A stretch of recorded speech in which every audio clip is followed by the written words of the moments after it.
Today I'm upcycling an animal feed bag into something useful. As you can see, they're made of plastic, quite heavy duty plastic. It's been washed out and you can see it's quite thick. It's also very long and thin, so I have to think about the fact it's too long for a bag. The back has got just pretty boring stuff about the contents of the feed, which obviously we don't really want to see. But the front does have a really nice design. There's the animal design that you can see there. And then just above you have the sun design, which is very nice. So the plan is to fold it in half. Now I'm leaving that bit at the bottom and I'm going to fold it back, and you'll see why later. It just gives me a little bit of space at the bottom that I can use if I need it. So I'm going to try to fold it up to just under the writing.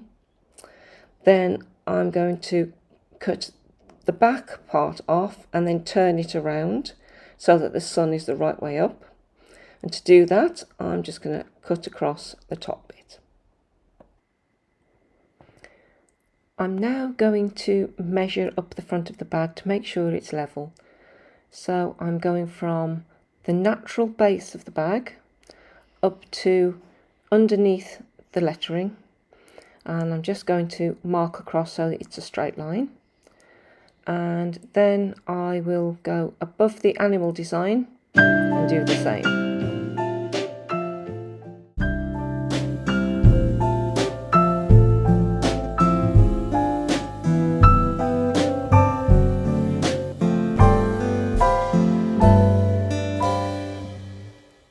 When using plastic or stitching plastic, make sure that you have it clamped down. It slips quite badly, so don't try to cut it or sew it unless it is fastened together. Please don't use pins, as in dressmakers pins. These do tend to pierce the plastic and weaken it. And always make sure when you're cutting it, it's flat on a table. Don't pick it up to cut, because you'll find that the cuts are uneven and there's really no going back once you've cut it wrong, particularly if, like this, you're cutting it to a pattern and it's very tight. Now you can see both sides are cut, but there is a bit of a difference. The one with the sun has been sliced open, obviously by the people using the feed, and it's uneven.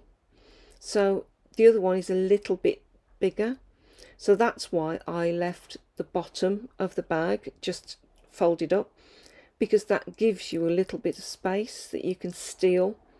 Again, clamp it down to make sure it doesn't move, and make sure that you can manipulate the top until you get it right, and then clamp it still. Now you can use glues, you can stitch. It really depends on the designs that you've got on the bag.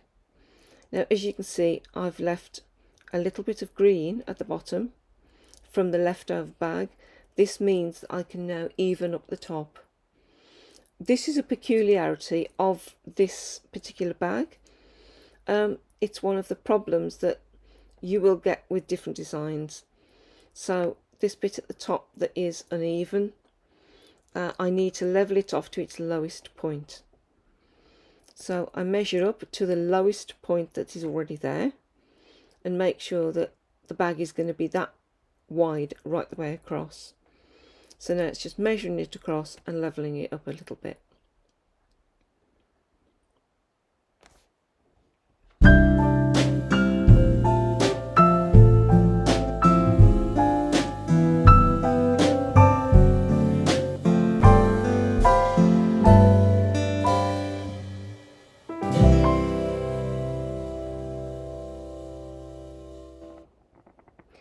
Now that's done, I'm going to reinforce the top by using some builder's tape.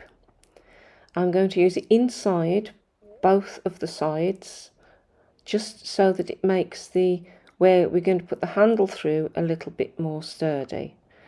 So it's going on the inside, Now this is just some builder's tape I had left from a job. It's the kind that they would use to put around fires or around boilers. And it's really just there, not necessarily as a decorative thing, but as something to make it a little more sturdy when we pierce it to put the eyelets through. So that's what I'm going to do now. So I'm going to speed this up so you don't get bored.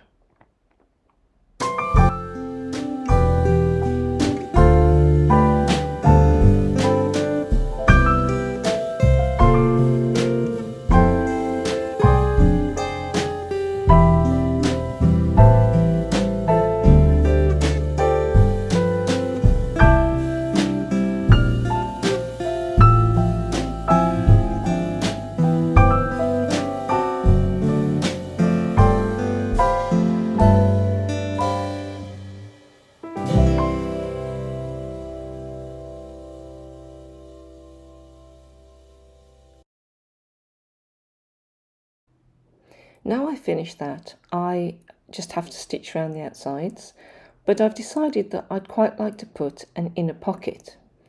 So to do that, I just open it up before I stitch it, and I cut across one layer of the inside plastic. Just make sure you only cut one layer, and then you can trim it with the builder's tape to secure it.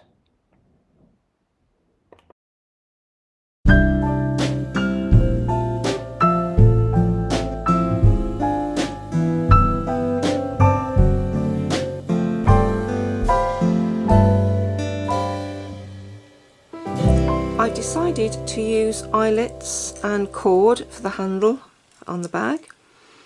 These are 2-part eyelets. They're quite large because obviously you do need the cord to be fairly thick. So you have a raised part and a flat part, and you put them in with these. I would suggest, if you've never used them before, that you practice on a bit of spare plastic first, because it can be a little bit tricky to get them to fasten properly, and you don't want to keep piercing your bag, because the more you pierce it, the more you weaken it. Also, please make sure that you check your cord first and make sure that it will slip up and down through the eyelets, because it's a bit disappointing to put them in and then suddenly realise that the cord doesn't fit. This thick cord is a piece of scrap, and I've just put a bit of tape around the end, and this just means that it's easier to fit it through the eyelet. Now we've finished everything else, we measure the top of the bag to try to find the middle. You then have to find the middle of each of the sides so that you have an equal space each end to put the eyelets in. You then get your eyelet and just check it's in the right place so that you can look at the balance of the bag. If they're not right, the bag won't be balanced, so it won't hang properly. I'll then use a knife or a punch and put a hole through. Make sure you have a cutting mat underneath or something that allows you to pierce through the bag but doesn't cut your workspace.